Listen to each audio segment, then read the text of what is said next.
privée. Alors, c'est donné par Vincent Miville, directeur général de la Fédération des producteurs forestiers du Québec. Alors, le résumé va comme suit. Le potentiel de développement du secteur forestier grâce au bois produit en forêt privée est indéniable. Par intérêt et parfois par nécessité, beaucoup d'intervenants en forêt privée cherchent à débloquer tout le potentiel des ressources forestières que recèlent les lots boisés des 134 000 propriétaires forestiers du Québec. Cet intérêt est d'autant plus criant que nous observons un transfert de la possibilité forestière des forêts publiques vers la forêt privée depuis 2 décennies. Or, la clé de la mobilisation du bois des forêts privées repose sur la volonté des propriétaires de lots boisés à devenir producteurs forestiers. Plusieurs facteurs d'influence de l'environnement d'affaires conditionneront ultimement la volonté des propriétaires forestiers à récolter du bois ou non. À certains égards, cet environnement est intimement lié aux diverses mécaniques de mise en marché du bois des forêts privées. Nous profiterons de l'occasion pour explorer différents outils mis à la disposition des producteurs pour structurer collectivement la mise en marché du bois, et ce, au bénéfice de l'ensemble de la filière.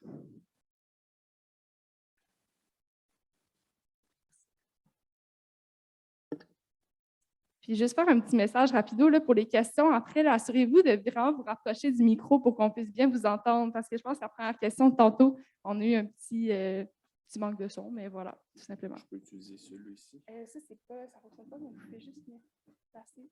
Ah, bingo. Okay. Venir ici, puis en avant. Excellent, excellent. Excusez-moi.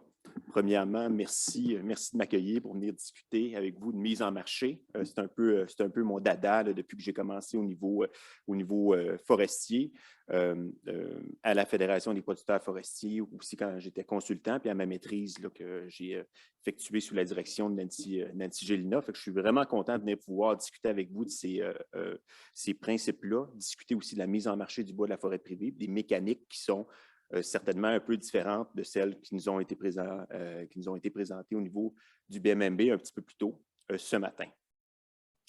Premier élément, je vais vous présenter quels sont, on pourrait dire, en fait, c'est quoi la Fédération des producteurs forestiers, quel est son rôle. En réalité, la Fédération des producteurs forestiers du Québec, ça représente une organisation démocratique, mais qui représente 134 000 propriétaires de lots boisés à l'échelle du Québec. Puis environ, grosso modo, 29 000 d'entre eux sont des producteurs forestiers enregistrés. Comme M. Baudouin nous a dit un petit peu plus tôt ce matin, ces producteurs forestiers enregistrés-là, ce sont des gens qui aménagent, cultivent leur forêt, récoltent du bois, entre autres, mais qui le font en ayant, on pourrait dire, le soutien du gouvernement, un soutien financier, qui peuvent bénéficier des programmes de mise en valeur et autres. Ce qu'il faut comprendre aussi, c'est que la Fédération, ça permet une certaine mise en commun des ressources des syndicats de producteurs régionaux à l'échelle du Québec. Puis c'est ça, en fait, ça permet de réaliser 4 principaux mandats que je vais vous présenter brièvement. Premier élément, les producteurs forestiers, en fait, la Fédération des producteurs forestiers cherche à stimuler la mise en valeur en forêt privée. Deuxième élément. OK, excusez-moi, c'est parce que je suis en retard sur... OK, parfait. On cherche à accroître le revenu des producteurs forestiers. Puis évidemment, une large part du revenu des producteurs forestiers, ça provient de la vente de bois. Troisième élément, on veut chercher à favoriser la cohésion au niveau des producteurs forestiers. Évidemment, plus on a une plus grande cohésion au niveau des producteurs forestiers, on est capable de trouver, comment dire, travailler sur des projets communs. Des problématiques communes, amener des solutions qui sont peut-être plus facilement défendables et applicables. Et quatrième élément, bien évidemment, la Fédération cherche à être un porte-parole crédible des propriétaires, des producteurs forestiers, puis un porte-parole qui soit crédible auprès notamment de la société civile, des gouvernements, de l'État, du milieu universitaire, entre autres. On va commencer par regarder un petit peu le portrait géographique de la forêt privée. Vous voyez ici au niveau, sur la carte en vert pâle, tout près du milieu municipalisé, en fait, vous voyez l'ensemble de la forêt privée du Québec. La forêt privée, ça représente environ les 2/3 du territoire municipalisé au niveau du Québec. La forêt privée s'est développée, évidemment, on pourrait dire, en suivant l'axe de colonisation au niveau du Québec, donc près des vallées, que ce soit la vallée fluviale du Saint-Laurent, au niveau du Saguenay-Lac-Saint-Jean, également quelques poches au niveau de l'Abitibi, Témiscamingue, le pourtour de la Gaspésie, etc. Ce qui est important de savoir aussi, c'est que la forêt privée s'est structurée, en fait, est située à proximité évidemment des usines de transformation du bois qui sont représentées par des points colorés sur cette carte-là. Et bien que, quand on regarde à l'échelle du Québec, la forêt privée, ça représente juste 17% des terres ou de la superficie forestière productive. Ce qu'il faut comprendre, c'est que c'est un milieu qui est, on pourrait dire, de par sa localisation au sud du Québec, sur des terres nécessairement plus fertiles, puis qui a eu quand même au cours des dernières décennies, la réalisation de beaucoup de travaux sylvicoles. Mais ce qu'on comprend, en fait, ce que l'on voit, c'est qu'il y a quand même 33% ou le tiers de la possibilité forestière au Québec qui est situé au niveau du territoire privé. Donc, le poids relatif de la possibilité forestière est 2 fois plus important que la superficie des forêts privées. Donc, grosso modo, c'est comme si le bois poussait 2 fois plus rapidement. En tout et pour tout, en forêt privée, on est capable de récolter 17 millions de mètres cubes de bois par année, et ce, on pourrait dire, sans entamer le capital forestier.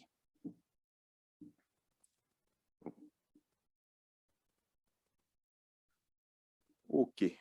On en a parlé un petit peu plus tôt dans la conférence de M. Baudouin, de dire qu'il y avait eu certainement une forme de transfert de la possibilité forestière à l'échelle du Québec, des forêts publiques vers les forêts privées. Vous voyez sur ce graphique-ci, la possibilité forestière en forêt publique est passée de 43,7 millions de mètres cubes en 2000. Ensuite, vous savez, il y a eu, probablement que vous en avez entendu parler, l'erreur boréale, commission Coulombe, modification des calculs de possibilités forestières, la création du bureau du forestier en chef, et ultimement, ça s'est soldé par une baisse de la possibilité forestière au niveau des forêts publiques. Pendant ce temps-là, par contre, au niveau de la forêt privée, mais nos calculs au début de 2000 donnaient l'équivalent de un peu au-delà de 13 millions de mètres cubes de bois des forêts privées. On est passé à 17 millions de mètres cubes en 2020 et quand on se parle en ce moment, il faut comprendre que ces calculs-là ont été réalisés probablement à la période 2014-2017 ou peut-être même un peu avant, 2012-2017, et on est en ce moment en train de réévaluer, voir comment on va refaire des calculs de possibilités forestières en forêt privée. Mais en tout cas, pour l'instant, ce que vous voyez, c'est que le poids relatif du bois qui est disponible en forêt privée est plus important qu'il ne l'était à l'époque, en 2000. Il y a quand même une différence significative dans la possibilité forestière entre la forêt privée et la forêt publique. Quand on regarde au niveau de la forêt privée, vous pouvez constater grâce à ce graphique-là que sur les 17 millions de mètres cubes de bois qui sont disponibles, un peu plus de la moitié sont en fait des feuillus, en termes de peupliers, autres feuillus, etc., ce qui est quand même sensiblement différent avec la forêt publique, où la majorité de la possibilité forestière est comprise dans les essences sapins-épinettes particulièrement. Et vous voyez ici qu'en forêt privée, bien évidemment, c'est une forêt qui est largement dominée par des forêts, on pourrait dire, mixtes, feuillus, etc. Ça a certainement une incidence sur la possibilité forestière par groupement d'essence. Et je pense que c'est quand même important de constater que vous voyez sur ce graphique-ci qu'à peu près un tiers de la possibilité de récolte forestière est ultimement dans le groupe d'essence de sapin-épinette. Puis on s'entend que c'est pas mal l'essence qui est la plus courue après par l'industrie forestière, particulièrement par les années qui courent. Il y a certains caractères distinctifs de la forêt privée, puis je pense que c'est tout le temps important de venir le mentionner quand on discute de forêt privée. La forêt publique, ça appartient à 8,5 millions de citoyens, 8,5 millions de Québécois, puis ultimement, sa gestion, elle est centralisée, elle est coordonnée. En forêt privée, c'est complètement différent. La forêt privée, ça appartient à 134 000 propriétaires forestiers du Québec, puis ces gens-là prennent en tout temps des décisions, on pourrait dire, indépendantes, que ce soit en termes d'aménagement ou d'intendance de leur lot boisé. Puis évidemment, ces décisions-là indépendantes vont avoir une influence sur, on pourrait dire, le développement, sur l'évolution de leur lot boisé. Et ultimement, on parle de mise en marché aujourd'hui. Okay? La mise en marché du bois des forêts privées, ça revient aux producteurs forestiers. Hein? La décision de récolter du bois ou non, ça appartient aux propriétaires du territoire dans ce cas-ci. Et vous comprendrez que si on veut mobiliser davantage de bois ou continuer à mobiliser du bois au niveau des forêts privées, il va falloir avoir l'accord de ces propriétaires-là. C'est important également de comprendre que les propriétaires forestiers, ce n'est pas un bloc monolithe. Hein? Il y a 134 000 propriétaires forestiers au Québec. ces propriétaires forestiers-là, ils ont des profils, ils ont des motivations, ils ont des comportements différents. Et, comment dire, ces profils, motivations, ces caractéristiques-là vont faire en sorte que ces gens-là vont, on pourrait dire, répondre à différents instincts ou différentes notions de gestion d'aménagement de leur boisé différemment. Ils vont, tout dépendamment de leur situation ou autre. Puis, il faut comprendre aussi que parmi ces 134 000 propriétaires forestiers-là, on ne parle pas juste des gens qui ont un petit lot à bois, on parle d'individus, on parle de familles, on parle de petites entreprises, puis également des très grandes corporations ou des grands propriétaires forestiers industriels. Il y a quand même, à travers le temps, des changements sociologiques notables chez les propriétaires forestiers. On l'a abordé un petit peu plus tôt ce matin, mais je vais quand même y revenir rapidement. Grosso modo, ici au Québec, depuis les années 70, à chaque 10 à 15 ans, on fait un sondage auprès des propriétaires forestiers pour les comprendre. Vous comprenez que si on veut aménager le territoire des propriétaires forestiers, encore faut-il comprendre ces gens-là, voir ce qu'ils vont, puis leur, on pourrait dire, proposer des services qui reflètent leurs besoins. Le dernier sondage qu'on a réalisé en 2012 a été fait auprès de 734 propriétaires forestiers. Puis il y a quand même quelques constats qui sont quand même intéressants. Puis je pourrais vous parler du sondage pendant 1 heure au complet, mais on a juste sorti les éléments, on pourrait dire, factuels les plus intéressants. Premier élément, on l'a mentionné plus tôt ce matin, de moins en moins d'agriculteurs sont propriétaires forestiers de l'eau boisée. Ce n'est pas normal, c'est pas anormal dans la mesure où il y a de moins en moins d'agriculteurs dans la société, par exemple en 1973, comparativement en 2012. Deuxième élément, vous avez une forte augmentation des retraités qui s'est passant de 11 en 1973 à tout près d'un tiers en 2012. Encore une fois, ce n'est pas anormal. Il y a plus de retraités dans notre société en ce moment qu'il y en avait dans les années 70. Troisième élément, il y a quand même une progression notable du niveau d'éducation des propriétaires forestiers. Qu'est-ce qu'on retire de ça? Okay? Au niveau les agriculteurs, probablement qu'ils devaient probablement plus de chances qu'ils devaient retirer à chaque année un certain revenu de leur lot boisé, pour combler, on pourrait dire, leur revenu.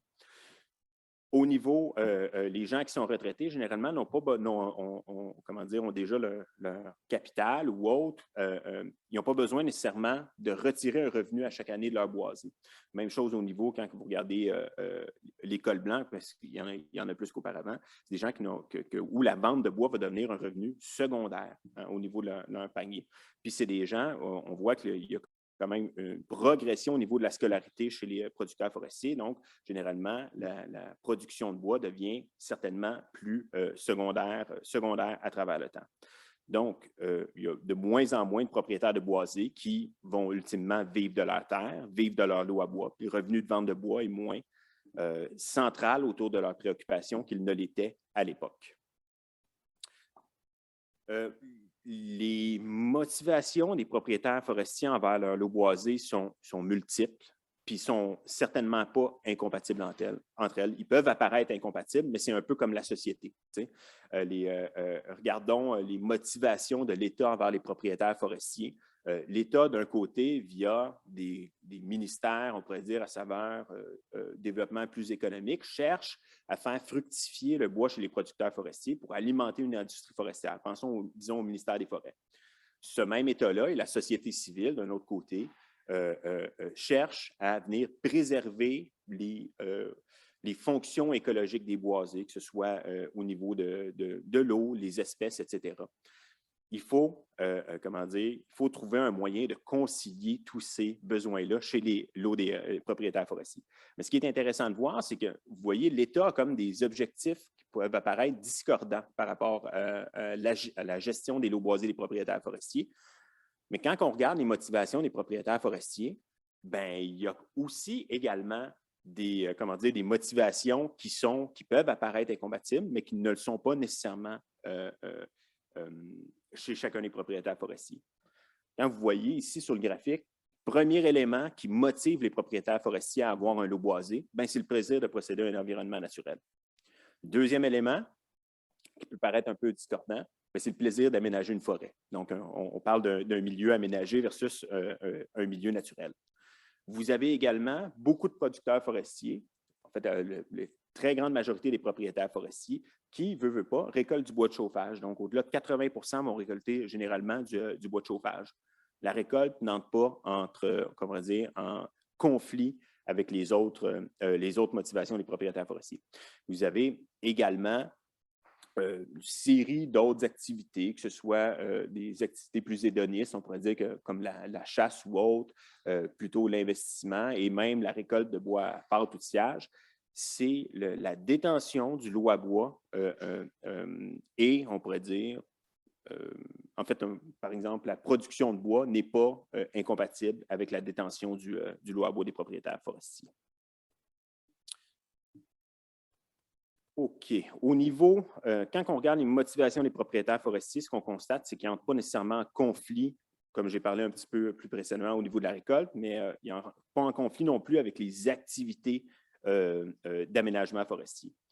Quand on regarde sur ce graphique ici, ce qu'on constate, c'est que 81 des propriétaires qui récoltent du bois de chauffage au cours des 5 dernières années précédant le sondage, puis il y avait quand même 43 d'entre eux, donc 43 des 130 000 propriétaires forestiers qui, au cours des 5 dernières années précédent le sondage, avaient récolté ou fait de récolter du bois à destination de l'industrie forestière. Et, ça fait en sorte qu'on estime que, grosso modo, il y a à peu près 20 000 propriétaires forestiers qui, d'une année à l'autre, récoltent ou font récolter du bois chaque année. Ce n'est jamais les mêmes 20 000 propriétaires forestiers. Hein. Vous savez, c'est, comment dire, on ne fait pas des récoltes à chaque année chez tous les propriétaires forestiers.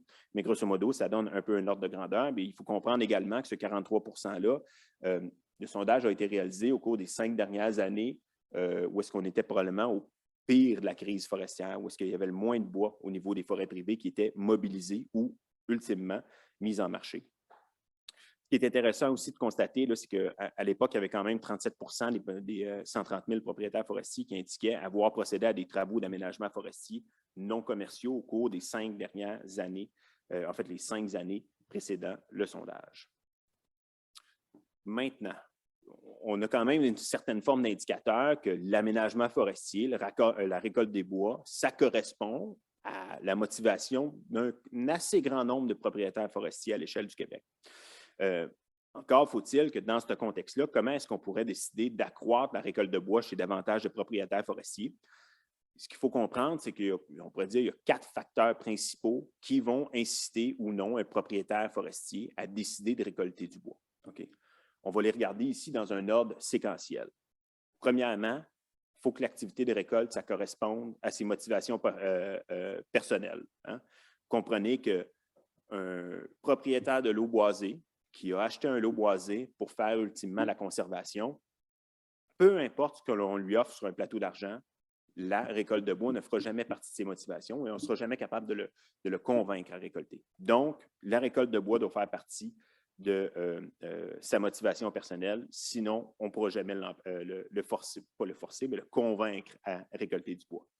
Deuxième élément, pour ultimement déclencher la décision de récolter du bois chez un producteur forestier, il faut que cette activité-là soit rentable, il faut qu'elle soit lucrative. Ultimement, il faut que le producteur forestier pense qu'il fait une bonne affaire quand il vend son bois. Okay?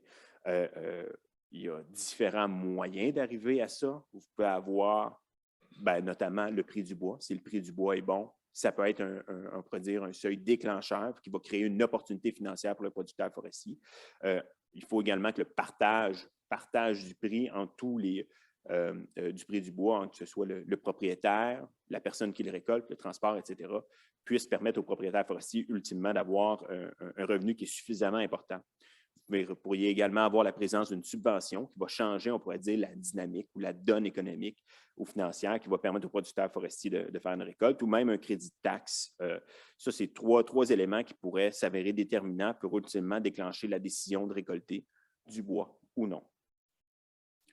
Troisième élément, ça prend un cadre fiscal puis un cadre réglementaire qui va favoriser l'activité. Quand je parle de cadre fiscal, je parle notamment de la fiscalité liée aux revenus des producteurs forestiers, entre autres, Si cette fiscalité-là n'est pas bien adaptée à la production de bois, mais ça va devenir un frein à cette production de bois-là en forêt privée.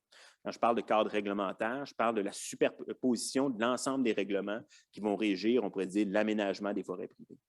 On a parlé un petit peu plus tôt, je pense j'ai entendu mentionner, ou je ne sais pas si c'était dans mon lunch, c'est plus clair, là, mais au niveau de la forêt publique, vous avez ultimement un règlement qui vient pas mal, qu'on pourrait dire, s'appliquer à l'ensemble des forêts publiques pour savoir comment on va les gérer, comment on va traiter les chemins, les ponceaux, l'aménagement en tant que tel. Quand vous arrivez au niveau de la forêt privée, on a une réglementation qui est excessivement complexe, excessivement hétérogène, parce que ce qu'il faut comprendre, c'est qu'ultimement, c'est le milieu municipal qui met énormément de réglementations pour venir protéger le couvert forestier. Ces réglementations municipales-là peuvent très bien différer d'une municipalité à l'autre ou d'une MRC à l'autre, etc. Fait qu'ultimement, juste à ce niveau-là, en forêt privée, on ne parle pas d'un règlement, mais on parle d'un règlement par municipalité, donc peut-être 1100 règlements différents. Puis à cela, il ne faut pas oublier que vous avez également les réglementations au niveau provincial, que ce soit au niveau du ministère de l'Environnement, les milieux humides, hydriques, etc. Vous avez également une couche de réglementation qui va au-delà de ça au niveau fédéral, notamment sur les espèces menacées, etc. Et ultimement, la superposition de ces règlements-là peut venir certainement freiner un producteur forestier, un propriétaire forestier qui désirerait récolter du bois. Il faut que la superposition ou ces règlements-là, ultimement, laissent suffisamment de latitude aux producteurs pour qu'ils puissent, premièrement, réaliser leur activité, puis deuxièmement, la réaliser de manière, on pourrait dire, lucrative. Et ce qu'il faut comprendre, c'est que ce n'est pas toujours le cas.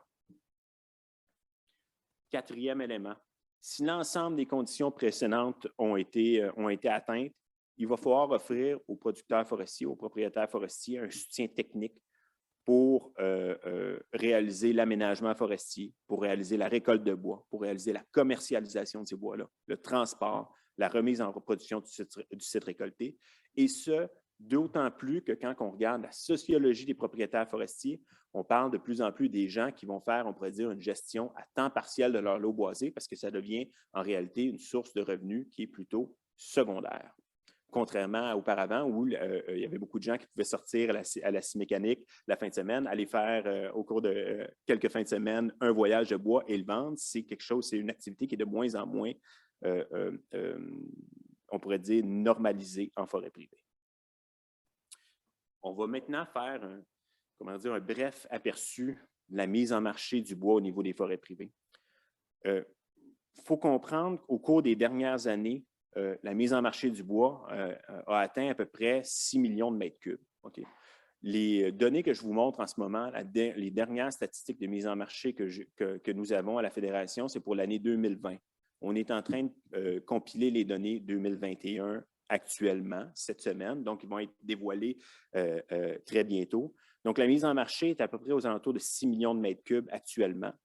Ce qu'il faut comprendre, on est revenu à peu près au niveau de mise en marché qu'il y avait entre 1995 et 2005, avant la crise forestière. La crise forestière est survenue, la mise en marché a, pour ainsi dire, planté, elle a cassé en l'espace de 2 ou 3 ans.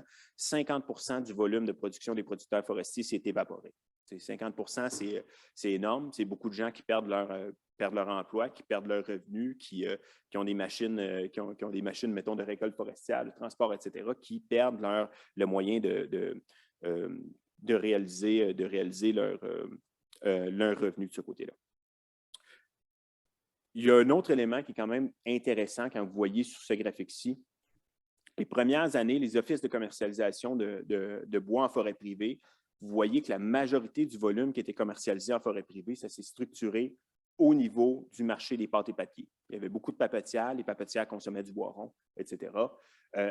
Ultimement, les papetières se sont mis à consommer davantage de copeaux qui provenaient des scieries. Il y a eu également des fermetures de papetières qui sont survenues et depuis, on pourrait dire, 1995, la majorité des produits vendus par les producteurs forestiers se situent au niveau des marchés du sciage et des roulages. Et c'est un marché qui est de nature, ça, et avec le panneau, qui est certainement beaucoup plus cyclique dans le temps que ne l'est le marché des pâtes et papiers.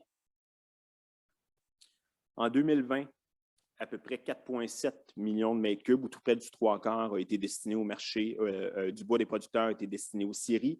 Et vous aviez au niveau du bois à pâte et bois à panneaux qui s'est un peu réparti le reste.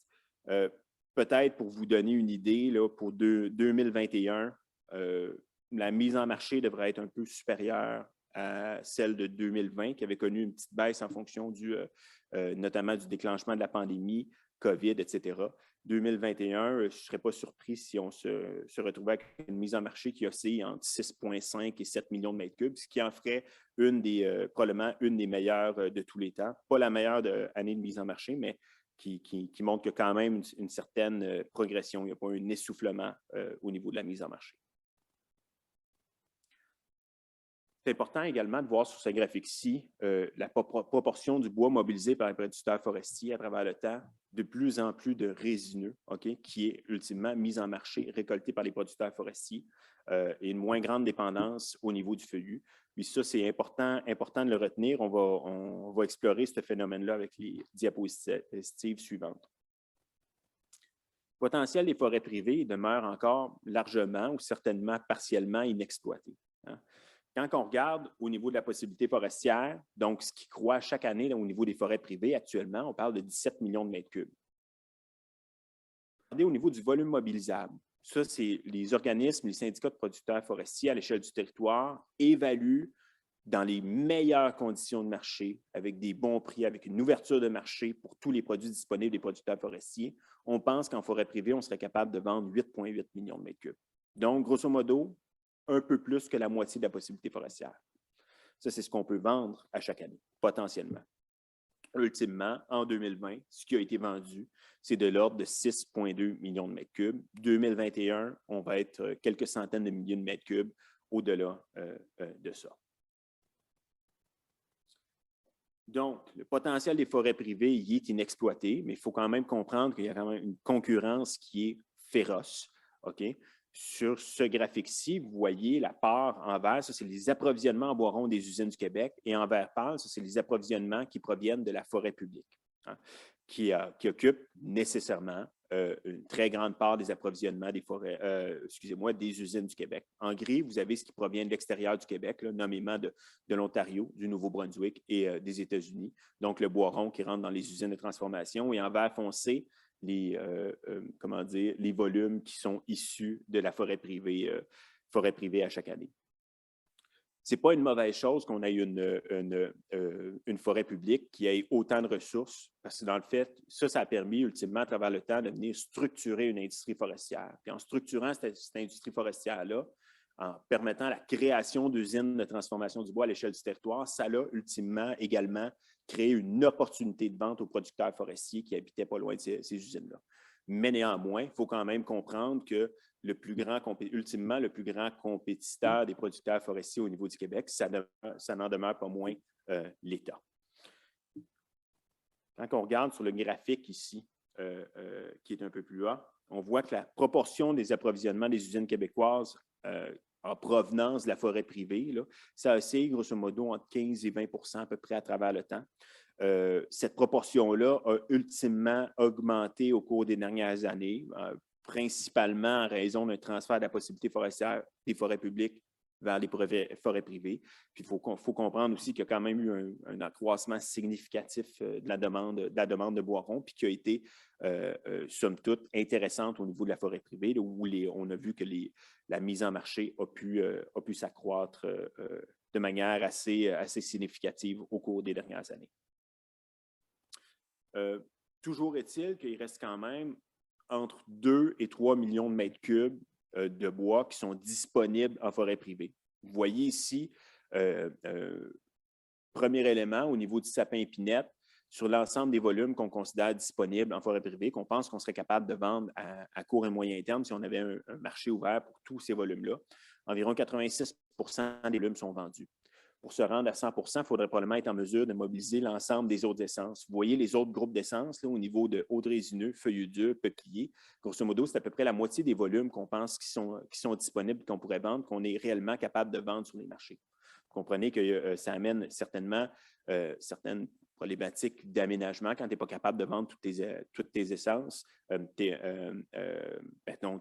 ton bois à pâte ou tes feuillus, etc. Tu n'es pas nécessairement capable d'aller chercher, récolter certains volumes de sapins épinette qui sont également compris dans ces volumes-là. Il faut comprendre, on en a parlé un petit peu plus tôt, le ministère des Forêts a quand même des intentions super intéressantes par rapport à la forêt privée, notamment l'intérêt de faire passer la mise en marché du bois en forêt privée à 7,8 millions de mètres cubes d'ici 2025. Par rapport à 2020, si on parle d'une augmentation de 1,7 million de mètres cubes, c'est quand même c'est une augmentation assez importante, mais c'est quand même louable. Et nous autres, on pense qu'en forêt privée, on pense que ce volume-là est ultimement disponible. Donc, est-ce que l'objectif de mobilisation du bois il est ultimement atteignable? Oui, très probablement. On serait capable d'y arriver. Encore faut-il améliorer l'environnement d'affaires des producteurs forestiers. Puis ça inclut également leurs sous-traitants. Puis, ultimement, il faut que l'ensemble de la chaîne de valeur, il faut améliorer son environnement d'affaires si on veut lui permettre d'aller mobiliser ces volumes supplémentaires. On va regarder ici une série d'indicateurs qui nous permettent d'évaluer justement c'est quoi l'environnement d'affaires des producteurs forestiers. L'évaluation, on va la faire au cours de la période des 15-16 dernières années pour voir comment ces indicateurs-là ont progressé à travers le temps. Vous vous rappelez un peu plus tôt, j'ai dit qu'il y a 4 étapes séquentielles qui permettent de voir si qui vont inciter, oui ou non, un producteur à récolter du bois. Au niveau des motivations personnelles, OK, évidemment, c'est quelque chose qui est peut-être un peu plus difficile à évaluer à travers le temps. Le sondage nous donne certaines formes d'indications, mais ce qu'on constate tout de même, c'est qu'à travers le temps, 2004 et 2020, il y a de moins en moins de propriétaires de l'eau boisée au niveau du Québec qui détiennent un certificat de producteur forestier qui leur permettent ultimement de bénéficier d'une aide gouvernementale au niveau de l'aménagement de leur eau boisée. Cette baisse-là du nombre d'individus ou de producteurs forestiers enregistrés à travers le temps est quand même un indicateur d'une certaine forme de décroissance ou de désengagement de certains propriétaires forestiers envers l'aménagement de leur eau boisée. Et il faut le voir un peu comme un indicateur qui est au rouge en ce moment, qui est certainement problématique. Si on sait qu'on veut mobiliser davantage de bois au niveau des forêts privées, il faut qu'on aille mobiliser davantage de propriétaires forestiers. Et en ce moment, ce qu'on constate, c'est qu'il y a de moins en moins de propriétaires forestiers qui sont engagés. Au niveau de la superficie détenue par les producteurs forestiers enregistrés, ce qu'on constate, c'est qu'elle s'est relativement maintenue dans le temps. Il faut comprendre que probablement que les producteurs forestiers enregistrés qui ont peut-être des plus petites superficies se sont probablement désengagés des programmes et probablement qu'il y a eu une certaine forme de consolidation de la part d'autres plus grands producteurs forestiers qui ont peut-être accru leur superficie forestière. Il s'agit ici d'hypothèses de ma part, mais en regardant ces graphiques ici, je vous partage le fond de ma pensée. Deuxième élément qu'on parlait pour faciliter ou inciter les producteurs forestiers à récolter du bois ou non, on a parlé que ça prenait une réglementation et une fiscalité qui ultimement favorise cette production forestière-là. Quand on regarde au niveau des facteurs d'influence d'environnement d'affaires propres à ces caractéristiques-là, on a le premier élément. C'est quoi le prélèvement admissible moyen autorisé par les réglementations municipales? On sait qu'au niveau de la forêt privée, on a 16 à 17 millions de mètres cubes de bois en possibilité forestière qu'on peut récolter à chaque année, mais c'est difficile pour nous d'évaluer en réalité, une fois que tu as les réglementations municipales qui se superposent à ça, c'est quoi, là, on pourrait dire, le prélèvement réel qui peut être fait. Puis c'est difficile de voir à travers le temps également si ces réglementations, non, en fait, ce n'est pas difficile. C'est une évidence que les réglementations municipales à travers le temps amènent de plus en plus de contraintes et empêchent de plus en plus de propriétaires forestiers de devenir producteurs forestiers, d'aménager leur eau boisée. Ça, c'est une évidence, c'est juste qu'on n'est pas en mesure de le chiffrer. Mais si j'avais une couleur à mettre à cet indicateur-là, soyez bien certains qu'il serait en rouge très foncé. Au niveau des propriétaires forestiers également, ce qu'il faut comprendre, au niveau de l'évaluation foncière moyenne des lots boisés, elle a augmenté très rapidement à travers le temps. Et ce, même quand on applique, même quand on ajuste l'évaluation foncière-là à l'inflation. Donc, ça coûte de plus en plus cher pour un producteur forestier de financer l'achat de sa terre. Et donc, cet indicateur-là est au rouge. Évidemment, les taxations foncières, notamment du milieu municipal, ont explosé, ont quasiment doublé à travers le temps. Donc, ça fait une charge, un coût supplémentaire au niveau des producteurs forestiers et qui viennent, on pourrait dire, diminuer, on pourrait dire, la rentabilité de l'opération. Pour contrer justement cette problématique-là des taxations foncières, le gouvernement a mis en place quand même une nouvelle catégorie d'immeubles forestiers au niveau de l'évaluation foncière des municipalités qui va permettre aux municipalités de venir diminuer les taxations foncières des producteurs forestiers. Par contre, cette catégorie-là vient d'être créée. Elle demeure on pourrait dire, sous l'autonomie des municipalités ou des élus municipaux qui vont devoir consentir des rabais de taxes foncières à certaines catégories ou à certains producteurs forestiers, etc. Et pour l'instant, les échos que j'ai, c'est qu'il y a très peu de municipalités, voire aucune à ma connaissance, qui semblent vouloir se prévaloir de cette possibilité-là à court terme. Et finalement, au niveau de la fiscalité, il y a quand même eu une progression, une amélioration de l'environnement fiscal, notamment faite au niveau du gouvernement du Québec au cours des dernières années pour venir améliorer l'environnement fiscal des producteurs forestiers, améliorer en fait la fiscalité de la production forestière, ce qui ultimement permet de rendre, on pourrait dire, l'activité un peu plus rentable ou lucrative pour ces gens-là. Au niveau des mesures, des soutiens financiers et techniques disponibles auprès des producteurs forestiers, il y a quand même certains éléments ici qui doivent nous accrocher. Quand on pense au nombre de conseillers forestiers accrédités, il y a quand même une décroissance assez énorme au cours des 15 dernières années. Donc, de moins en moins de gens qui livrent des services ou qui conseillent les producteurs forestiers sur le terrain. Au niveau des budgets de l'ensemble des programmes de mise en valeur des forêts privées, une fois ajusté à l'inflation, ce qu'on constate, c'est une certaine forme de stagnation des budgets, alors que les taux, la réalisation des traitements, les coûts augmentent à travers le temps, ce qui fait en sorte que tu as probablement moins de traitements qui sont ultimement, ou d'hectares de traitements qui sont ultimement réalisés chez les propriétaires forestiers. Et vous voyez, dernier élément, le nombre de producteurs forestiers qui bénéficient au cours d'une année des programmes d'aide à la mise en valeur des forêts privées. Il y en avait plus de 15 000 en 2004. Il y en a moins de 7 000 maintenant. Ça devient certainement une problématique. Si on veut s'assurer de mobiliser davantage de bois, il faut le faire chez davantage de propriétaires forestiers. Ce qu'on constate en ce moment, c'est plutôt une régression de ce côté-là. Il faut comprendre qu'il y a aussi un effet de mécanisation des travaux qui est caché, on pourrait dire, dans cette baisse-là sous-jacente, dans la mesure où, lorsque tu effectues de plus en plus de travaux forestiers mécanisés, évidemment, tu concentres ces travaux-là chez de moins en moins de gens parce que tu ne veux pas déplacer ta machinerie à chaque jour. Ultimement, est-ce que les producteurs forestiers ont une opportunité d'affaires? Est-ce qu'ils peuvent vendre leur bois? Bien, quand on regarde au niveau de la possibilité forestière ou du volume de bois des forêts privées achetées par les usines de transformation et même des parts de marché détenues par les producteurs forestiers au niveau des approvisionnements en bois rond du Québec, on peut penser que c'est des indicateurs qui sont ouverts. Donc, il y a une certaine forme d'ouverture de marché de ce côté-là. Ce qui est certainement plus préoccupant, par contre, c'est au niveau des revenus tirés de la vente de bois par les producteurs forestiers. Quand on regarde le prix moyen pondéré du bois à l'usine ou même prix au chemin des producteurs forestiers, il y a quand même une décroissance quand même assez importante à travers le temps du prix du bois offert aux producteurs, une fois les effets de l'inflation corrigés. On a ici, sur ce graphique-ci, le prix du bois, prix moyen pondéré du bois vendu à l'échelle de la forêt privée. Ça, c'est peu importe le produit, c'est tous les paniers de produits, bois à pâte, bois de sciage, résineux, feuillus, etc. On constate qu'il y a eu quand même une progression du bois jusqu'à la crise forestière. Le prix du bois a baissé par la suite, cassé par la suite, et on a eu finalement une reprise à compter de 2012. Tranquillement, le prix du bois s'est mis à progresser, puis on peut penser que le prix du bois est plus cher qu'il ne l'était avant la crise, mais il faut encore faut-il regarder qu'en est-il une fois qu'on ajuste le prix du bois à l'inflation.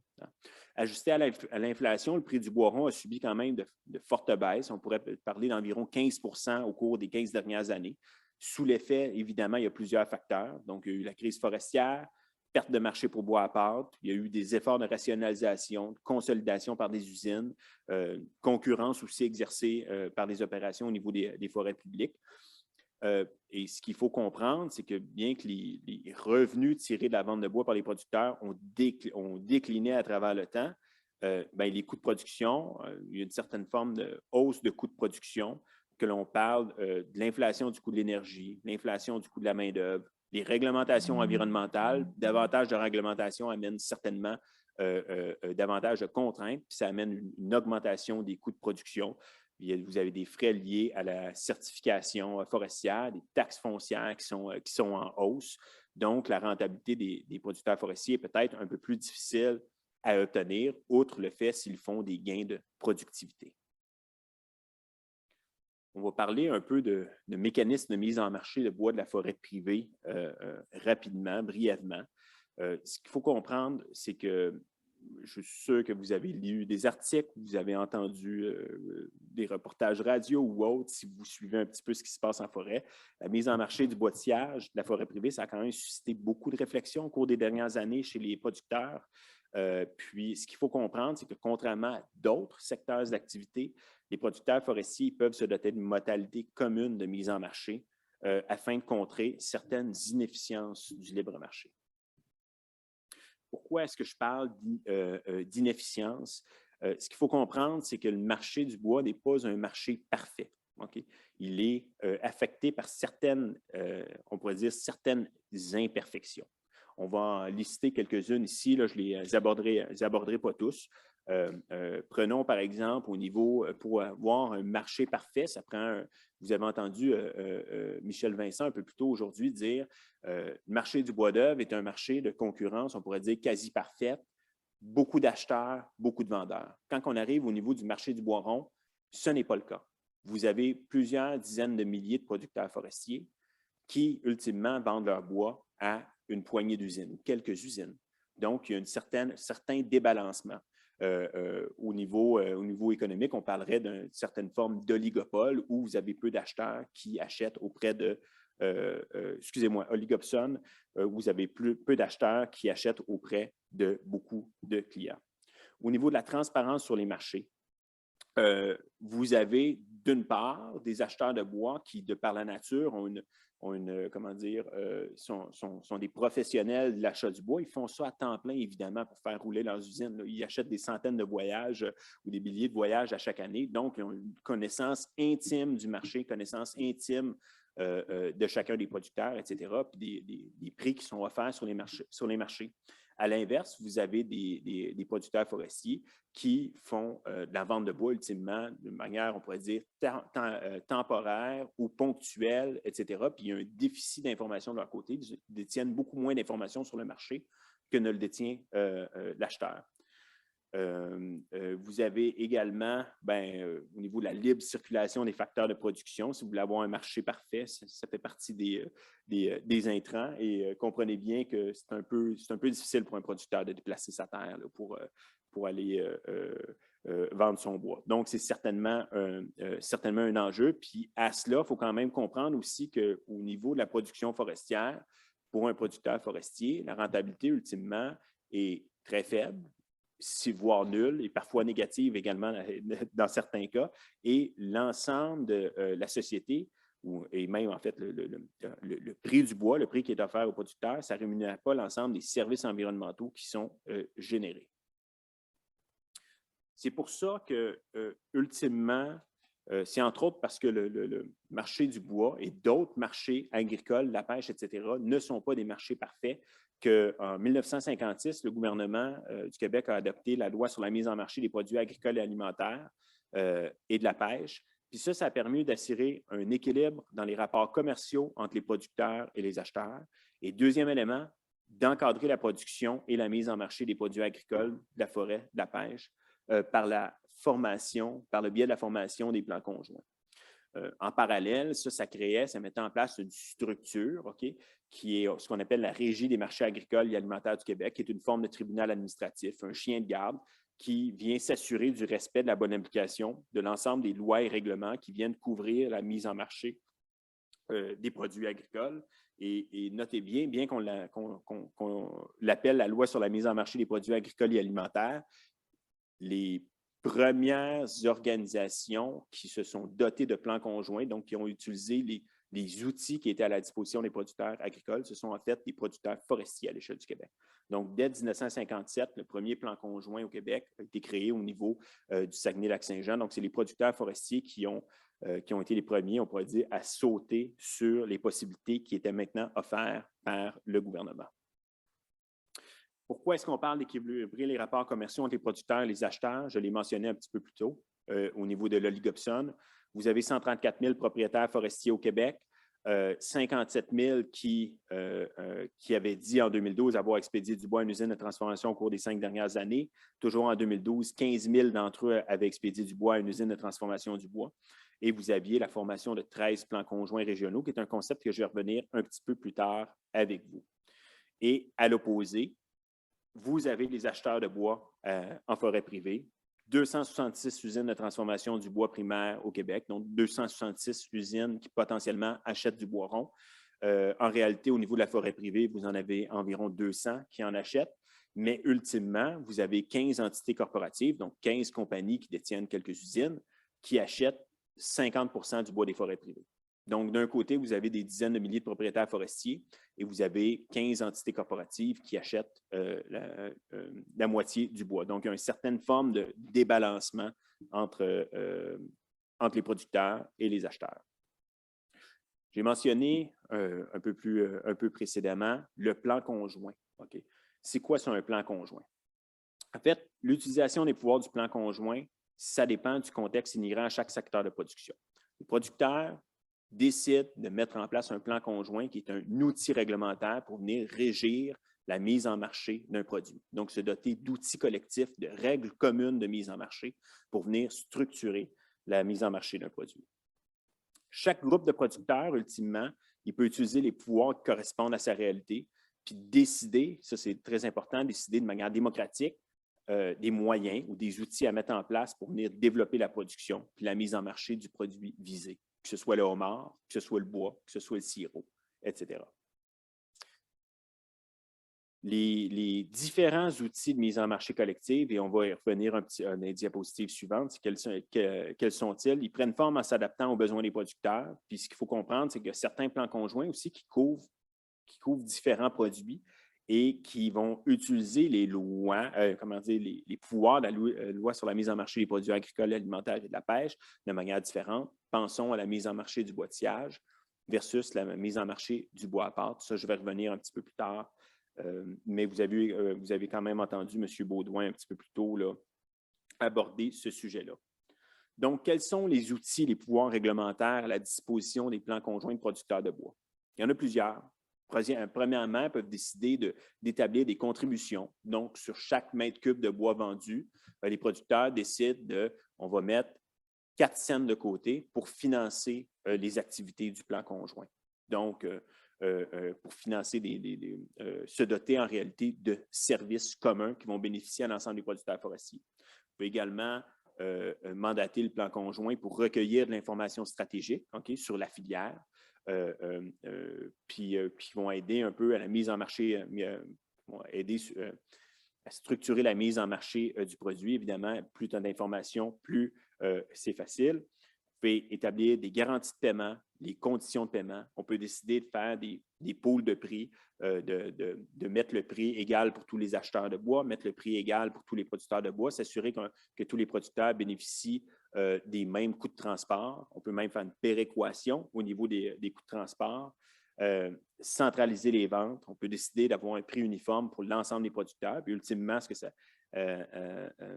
ça permet, c'est de garder, on pourrait dire, une production aux dimensions humaines à l'échelle du territoire, puis s'assurer que tous les producteurs bénéficient de mêmes conditions de mise en marché équitables et équilibrées. Les plans conjoints peuvent également décider de contingenter la production. Contingenter la production, c'est limiter la production effectuée par les producteurs forestiers ou les producteurs agricoles dans certains cas.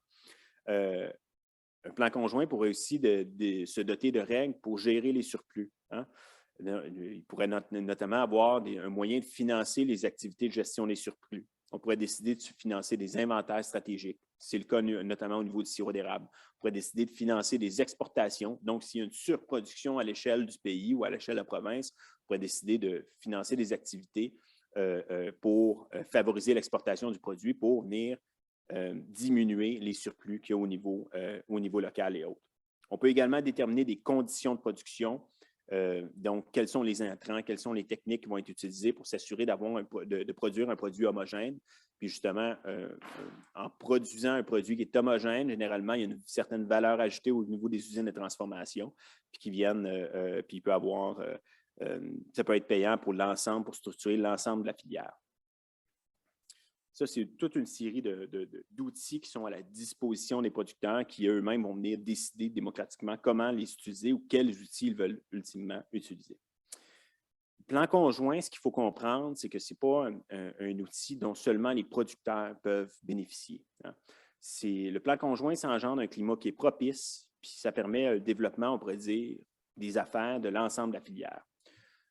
Ça permet, dans un premier lieu, un revenu qui est équitable, qui est prévisible pour l'ensemble des intervenants, que l'on parle de l'usine, de l'entrepreneur de récolte, de conseiller forestier, du transporteur, du propriétaire forestier, etc.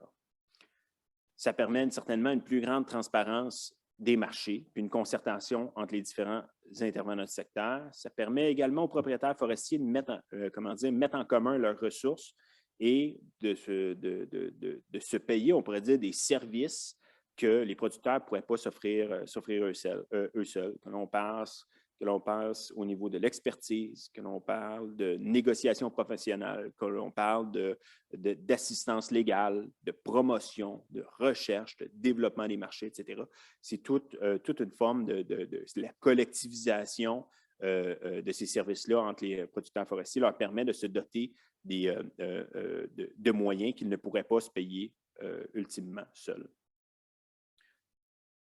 Quatrième élément, c'est des principes qui favorisent ultimement le maintien d'une production, que ce soit agricole ou forestière, à dimension humaine et à l'échelle de l'ensemble du territoire. Et ça permet de venir justement s'assurer un développement, on pourrait dire, prévisible et à long terme pour l'ensemble de la filière.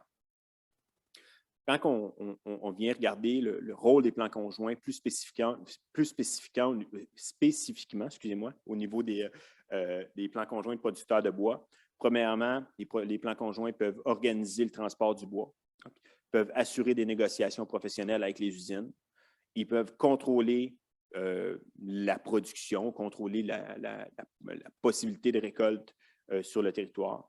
Peuvent évidemment former les producteurs sur le façonnage, donc pour homogénéiser le produit, ainsi que sur les marchés, pour donner des signaux de marché aux producteurs. C'est une bonne occasion pour vendre ou vous devriez ralentir la production.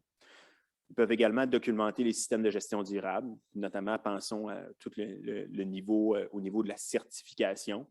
On peut également utiliser le plan conjoint pour réduire les frais d'inventaire pour le bois récolté et fournir ultimement un approvisionnement régulier à des prix justes, plus stables pour les producteurs forestiers puis pour l'ensemble de l'industrie forestière. À l'échelle, ce qu'il faut comprendre, il y a quand même une différence fondamentale entre la majorité des productions agricoles et la production forestière. À l'échelle du Québec, généralement, en fait, dans pratiquement tous les cas, les plans conjoints dans le secteur agricole sont structurés au niveau provincial. Donc, vous avez un plan conjoint des producteurs de lait, au niveau des œufs, c'est la même chose, la volaille, les sirops, etc. Au niveau forestier, les plans conjoints au niveau de la forêt privée se sont structurés de manière régionale. Et ultimement, il y a présentement 13 syndicats et offices de producteurs de bois au Québec qui gèrent 13 plans conjoints. Vous les voyez brièvement sur la carte ici. Et évidemment, je n'ai pas besoin de vous mentionner que ces plans conjoints-là gèrent la mise en marché collective du bois au niveau de la forêt privée et pas des autres territoires, par exemple, comme la forêt publique. Tous les plans conjoints, on se rappelle, hein, je vous ai parlé un petit peu au niveau de la forêt privée, ça s'est beaucoup structuré au niveau de la mise en marché du bois à pâte à travers le temps. Et évidemment, tous les plans conjoints se sont structurés dans la mise en marché collective du bois à pâte. Donc, ils négocient collectivement toutes les conditions de vente du bois à pâte, que l'on parle du prix notamment, du volume, il faut avoir contingentement, etc. Ce qu'il faut comprendre, c'est qu'au niveau de la mise en marché du boîtillage, qui est arrivée plus tard, qui est arrivée au lieu bois à pâte au niveau des années 60, celle du boîtillage a commencé à devenir très, on pourrait dire, plus populaire au niveau fin 80-90. Et depuis, les mécanismes de mise en marché du boîtillage diffèrent d'une région à l'autre. Je pense que c'est important que vous le sachiez pour ceux d'entre vous qui vont œuvrer en forêt privée, de savoir que la mise en marché du bois ne se fait pas de manière, on pourrait dire, uniforme d'une région à l'autre. Donc, au niveau du boîtillage, vous avez 6 plans conjoints sur les 13, particulièrement ceux situés plus près de la forêt publique. On parle de Gaspésie, Outaouais-Laurentides, Saguenay-Lac-Saint-Jean, Abitibi-Témiscamingue, qui, eux, négocient toutes les conditions de vente du boîtillage, okay, au niveau du prix, des volumes, etc., comme ils le font déjà au niveau du bois à pâte. Par contre, dans 7 autres régions, 7 autres plans conjoints, actuellement, la majorité d'entre eux affichent des prix minimums qui sont décrétés par les scieries. Donc, le rôle du plan conjoint dans la mise en marché du boîtillage, en réalité, c'est un rôle d'information auprès des producteurs forestiers. Donc, on récolte l'information par les scieries, on relaie cette information-là aux producteurs forestiers. Ce qu'il faut comprendre, c'est que quand même, au cours des dernières années, il y a 3 plans conjoints où les producteurs de ces territoires-là ont exprimé démocratiquement le souhait d'accroître l'implication du syndicat dans la négociation des conditions de vente du boîtillage. Et on le voit bien ici sur cette carte-ci. En vert foncé, les endroits où le syndicat négocie la mise en marché directement du boîtillage.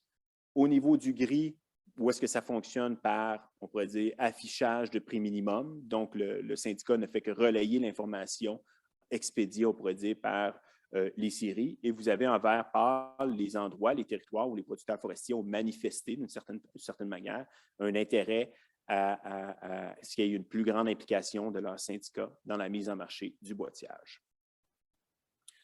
Qu'est-ce qui a provoqué, on pourrait dire, cet intérêt-là des producteurs forestiers de ces régions-là de peut-être voir une plus grande implication de leur syndicat dans la mise en marché du boîtillage?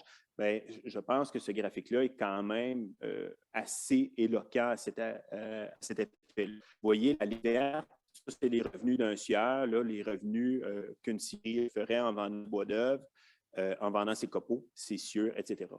On voit qu'au niveau des années 90-2000, la production de bois d'œuvre par les scieries était une activité quand même assez lucrative comparativement à la période de crise forestière qui a suivi par la suite. Mais ce qu'on voit, c'est que depuis 2015-2016, en fait, il y a quand même une progression notable du prix du bois d'œuvre sur les marchés, etc. Donc, les revenus des scieries sont en certaines formes de progression. Et quand on voit le point actuellement, le 2021-2022, on voit que les revenus des scieries sont on pourrait dire, sont quand même très, très bons, pour ne pas dire excellents, là, probablement des records à l'échelle historique. Qu'est-ce qui se passe au niveau des achats de la forêt privée? Vous voyez ici en brun, ça c'est le coût d'approvisionnement d'une scierie qui s'approvisionnerait exclusivement en boîtillage de sapin épinette en forêt privée.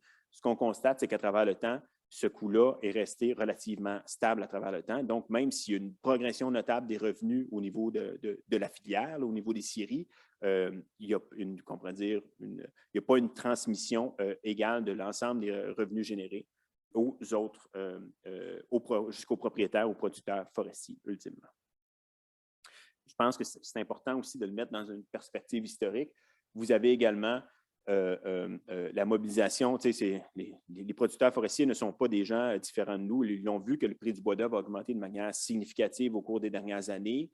Ils regardent la vente de boîtillage de leur propriété, puis ils se posent des questions. Ils voient bien qu'il y a un manque entre les deux. Vous voyez ici le prix du bois d'œuvre entre 2011 et 2018-2019, où est-ce qu'il a connu quand même une progression assez importante. Le prix du bois d'œuvre a pratiquement plus que doublé, ce qui fait en sorte qu'aux alentours de 2017, le syndicat des producteurs forestiers du Sud du Québec, les producteurs se sont positionnés pour avoir une plus grande implication de leur syndicat dans la mise en marché. Au niveau de la Côte-du-Sud, on fait la même décision au niveau de 2019. Là, je pense que c'est important. On va juste changer l'échelle pour vous montrer à quel point la progression du bois d'œuvre, la progression du prix du bois d'œuvre a été importante au cours des dernières années. Donc, vous voyez encore au moment où est-ce que les syndicats ont décidé d'accroître, pas les syndicats, excusez-moi, les producteurs forestiers ont décidé d'accroître la mise en marché ou de se négocier collectivement les mises en marché du boîtillage. Et on voit que depuis un troisième syndicat a entrepris, on pourrait dire, les mêmes démarches. Et si j'avais simplement terminé, donc en conclusion, le plan conjoint, ça peut constituer un mécanisme pour pallier certaines imperfections du marché du bois au niveau des forêts privées. Puis ça peut assurer une prévisibilité pour l'ensemble de la filière. Et malgré cela, ce qu'il faut comprendre, c'est que les outils de mise en marché collective, ce n'est pas nécessairement la panacée, etc. Il s'avère quand même insuffisant si on souhaite obtenir un prix du marché qui rémunère adéquatement le travail du producteur forestier, du producteur puis son actif forestier. Mais ça, on pourra aborder ces dossiers-là, que ce soit la mise en marché au niveau du bois des forêts publiques, les rémunérations des services environnementaux, etc. Ça, c'est, on pourrait dire, ce sera des sujets pour une prochaine présentation.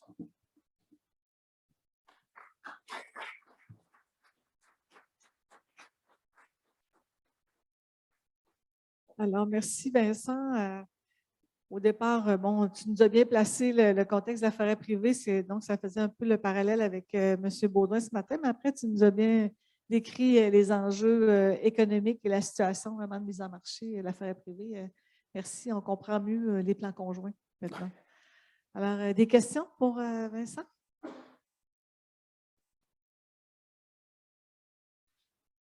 En ligne? Oh, il y a Luc. Tu ne te levais pas pour partir, hein, tu n'étais vraiment pas... Merci, c'est excellent comme présentation. Je voulais savoir, en fait, l'idée des plans conjoints, c'est tu ne crées pas de nouvelle. En fait, tu peux créer de la nouvelle argent. Sinon, c'est d'aller chercher davantage des profits des transformateurs pour rétablir un équilibre chez les propriétaires, les fournisseurs de bois. Ça se voit, c'est probablement ce que les producteurs combattent actuellement en conjoint. Mais tu as parlé aussi quand même d'opportunités de créer de la valeur de d'autres façons via les plans conjoints. Et ça, selon moi, ça vaudrait la peine d'être encore mis davantage de l'avant. Donc, les 2 millions de mètres cubes, peut-être qu'on arriverait à mettre en place. Exact. Ou d'autres éléments. Là, parce que les gens vont se crisper tout de suite. Autant les producteurs, parce que l'autre façon, je pense, d'aller chercher de l'argent dans le système, c'est que les gens qui ont des terres à bois plus proches des usines vont participer à la péréquation, donc vont avoir un peu moins. Ça, c'est aussi une des conséquences qui fait peur aux producteurs, je pense. Oui, définitivement. Ce qu'il faut comprendre, c'est qu'à plus long terme, mettons, l'utilisation de la péréquation, ça te permet d'avoir, disons, une production qui est effectuée à l'échelle du territoire. Donc, on ne vient pas, on pourrait dire, vider tout le potentiel autour d'une usine à très court terme ou à moyen terme, etc. Puis, ultimement, ça coûte plus cher d'aller s'approvisionner chez les plus grands producteurs forestiers. Donc, la péréquation, elle permet ultimement d'assurer une certaine forme de prévisibilité au niveau de l'industrie forestière pour s'assurer que les coûts de transport vont rester stables, on pourrait dire, à travers le temps. Mais oui, évidemment, quand il y a une péréquation des coûts de transport, bien, les producteurs qui sont situés à côté d'une usine se sentent évidemment défavorisés par rapport à d'autres qui sont plus éloignés. Mais ce qu'il faut comprendre, c'est que cette usine-là ou ce marché-là n'est jamais permanent. Une question en suivi. Donc, le 2 millions qu'on pourrait penser qui serait mobilisable, est-ce que justement c'est un 2 millions qui est plus loin, qui est plus marginal? Logiquement, on pourrait penser que c'est ça. C'est un 2 millions à l'échelle du Québec qui n'est pas nécessairement, bien, en fait, il est structurellement, oui, plus loin des marchés. En fait, c'est souvent une problématique dans certaines régions où est-ce que, par exemple, on n'a pas d'usine pour 200 000 mètres cubes de peuplier ou de bois à part. Il y a une opportunité de développement pour une usine souvent dans ces secteurs-là, mais il n'y a simplement pas de marché à l'instant. Puis c'est particulièrement au niveau, on pourrait dire, des marchés des bois de trituration feuillus, où est-ce qu'il y a énormément de volume disponible en forêt privée, alors que la demande industrielle n'est pas nécessairement aussi importante. Merci beaucoup. Ça fait plaisir. C'est un peu paradoxal. Là. Tu nous dis qu'il n'y a pas de marché pour ce 2 millions-là, mais ce matin, on nous disait que, là, on comprend que c'est le marché pour le bois rond, alors que la demande que Michel Vincent parlait ce matin, c'est la demande pour du bois d'œuvre. Exactement. En fait, il y a une demande très importante pour le boîtillage de sapins épinette des producteurs forestiers. Ça, c'est évitable, c'est d'une évidence même. Est-ce que tout le boîtillage des producteurs forestiers de sapin-pinette est vendu? Non, pas nécessairement. Ce qu'il faut comprendre, c'est que si on va aller mobiliser l'ensemble de ces volumes-là, il faut venir également trouver un marché pour les essences compagnes. Donc, on parle de peupliers, feuillus durs, qui sont dans les mêmes, on pourrait dire, secteurs et autres. C'est à partir du moment où est-ce qu'on est en mesure de récolter l'ensemble de ces volumes-là que probablement on va être en mesure peut-être de générer un peu davantage de bois de sciage de sapin-pinette. Mais ce qu'on constate en ce moment, c'est que dans l'ensemble, il y a quand même en 2020 86 du boîtillage de sapin-pinette, selon nos estimations, les producteurs forestiers qui trouvaient ultimement un marché. 2021, on va s'approcher probablement dangereusement en tout cas, on va être certainement au-dessus de 90 et peut-être même 95 %. Donc, on arrive vraiment à on pourrait dire, la limite du système pour mobiliser à court terme du boîtillage de sapin-pinette. Pierre-Serge.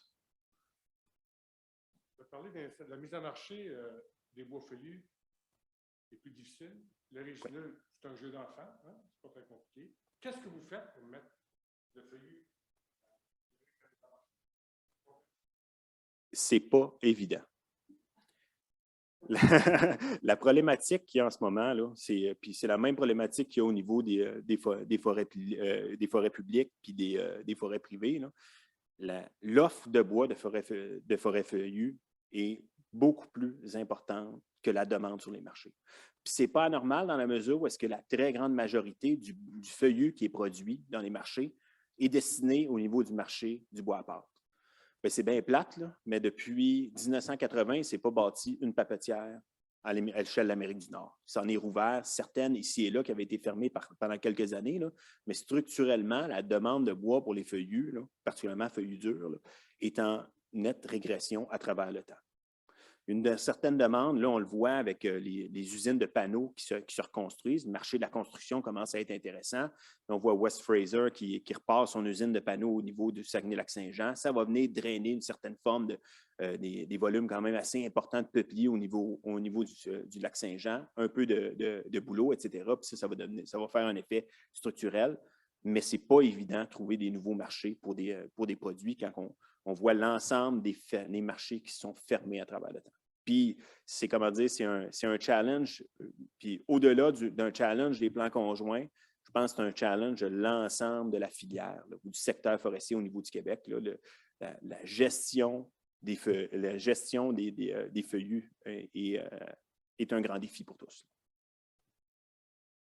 C'est facile de parler de volume, mais quand on parle de qualité puis de sens combiné, puis vers quel marché, c'est là que ça devient plus complexe. Exactement. Exactement. Puis il faut comprendre aussi qu'au niveau, particulièrement quand on parle de qualité, de bois à pâte, etc., on compétitionne des pays puis des joueurs au niveau, à l'échelle internationale, qui ont, comment dire, des avantages compétitifs assez importants, particulièrement au niveau de la production de bois de pâte de bois. Là, quand on regarde au Brésil, en Indonésie, même en Scandinavie, etc., en Espagne, des usines de très, très grande dimension qu'on ne serait probablement pas capable de construire ici au Québec parce que les coûts d'approvisionnement d'une usine comme celle-là seraient simplement trop importants. Il faudrait aller camionner du bois sur des distances complètement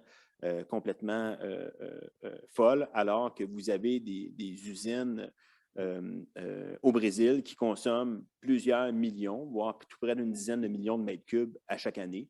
Puis le rayon d'approvisionnement de l'usine, c'est une centaine, 150 km autour de l'usine parce que les forêts sont tellement productives que ce n'est pas un enjeu. Fait que c'est difficile, vous comprenez, de venir concurrencer sur les marchés internationaux des gens qui ont ce type d'avantage concurrentiel-là. Oui, aussi, on est dans un autre mode de production, là, la production intensive, des essences améliorées génétiquement. Exactement. Etc. On a une question en ligne? Oui, donc c'est de la part de Luc Gauthier. Sa question, c'est quelle est la place de la filière bois énergie pour la forêt privée? Actuellement,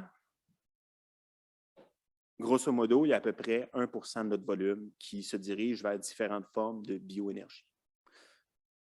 Moi, je pense qu'au niveau local, il va toujours avoir une certaine forme d'attrait pour utiliser ce bois-là, le bois de la forêt privée, pour la bioénergie. Ce qu'il faut comprendre, par contre, c'est que dans la très grande majorité des cas, la production de bois pour le secteur bioénergétique, c'est souvent la production qui coûte la plus chère pour le producteur forestier. Donc, c'est celle qui nécessite ou qui a le recours à le plus de manipulation possible. Or, c'est souvent celle qui, ultimement, va venir générer le moins de revenus pour les producteurs forestiers. Puis, tant aussi longtemps qu'on n'est pas capable de réconcilier ces deux faits-là, ça va être difficile de développer la production de bois pour la bioénergie au niveau de la forêt privée.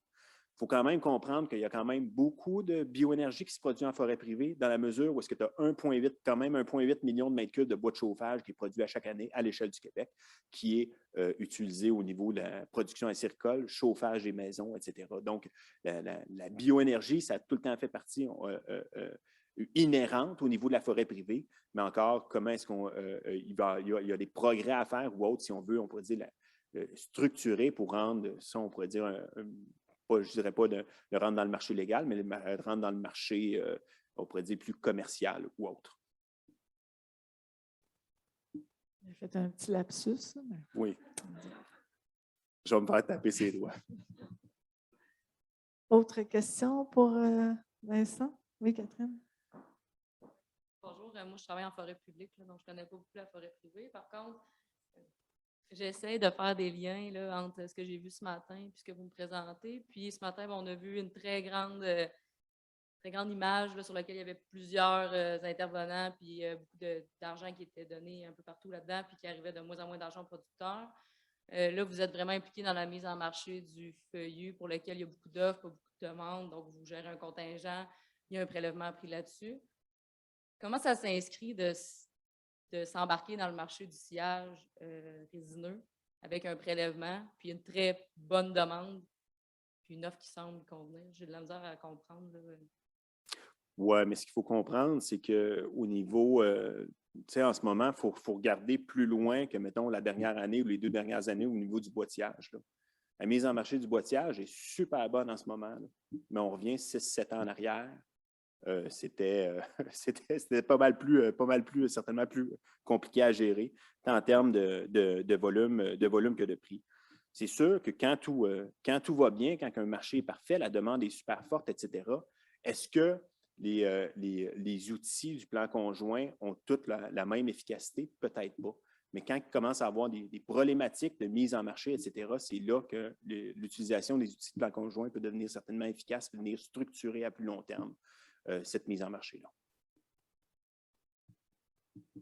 Une autre question en ligne? Oui, exact. Donc, Yannick Brisson demande quel est le mode de financement des plans conjoints? Il y a sûrement un coût pour mettre en place un tel mécanisme. Il y a toujours un coût, puis c'est le producteur qui l'assume. Les producteurs décident de mettre en place, de se doter de règles collectives de mise en marché, et ça de manière démocratique. Et ultimement, la manière que ça fonctionne, c'est que les producteurs décident, par exemple, si pour la vente de bois à tel type d'usine ou à telle usine, on va récolter tant de sous du mètre cube sur le bois qui est vendu. Puis ça va venir financer les activités du plan conjoint, donc notamment le personnel qui est employé par les producteurs forestiers. Autre question pour Vincent? Non. Alors, s'il n'y a pas de questions, on va remercier Vincent. Merci beaucoup. Ça fait plaisir. Merci.